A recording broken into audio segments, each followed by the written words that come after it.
เจริญพรวันนี้มีคำถามจากคุณโยมท่านหนึ่งเข้ามาว่าผมกับแฟนทะเลาะกันบ่อยมากตั้งแต่วันแรกคบกันมาจนถึงปัจจุบันโอ้โหทะเลาะแต่วันแรกนี่เอาเรื่องเหมือนกันนะปัจจุบันผมกับแฟนคบกันมา4 ปีแล้วครับเราทะเลาะกันทุกวันเลยนะแล้วก็เลิกไม่ถึง24 ชั่วโมงเราก็กลับมาคบกันเหมือนเดิมเป็นแบบนี้ตลอดเลยผมอยากทราบว่าเป็นบุญหรือกรรมครับก็ต้องบอกว่าเป็นคู่บุญคู่กรรมจริงๆเนี่ยแล้วจะทำยังไงกันดีเอ่ยวิธีการแก้คือว่าต้องจูนปรับใจแต่ละคนอย่าเป็นลักษณะถือเอาแต่ใจตัวเอง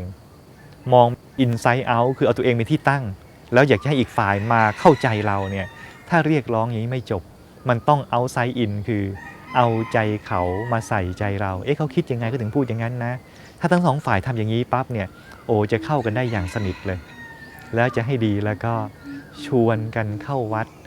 ฟังเทศน์ฟังธรรมสวดมนต์นั่งสมาธิสร้างบุญสร้างกุศลอย่างนี้ใจเราเองจะนุ่มนวลและจะกลมกลืนเข้ากันได้อย่างดี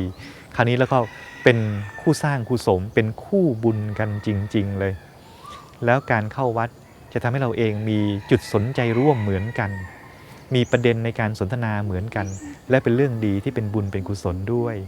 ขอให้มีความสุขในชีวิตนะคุณโยมเจริญพร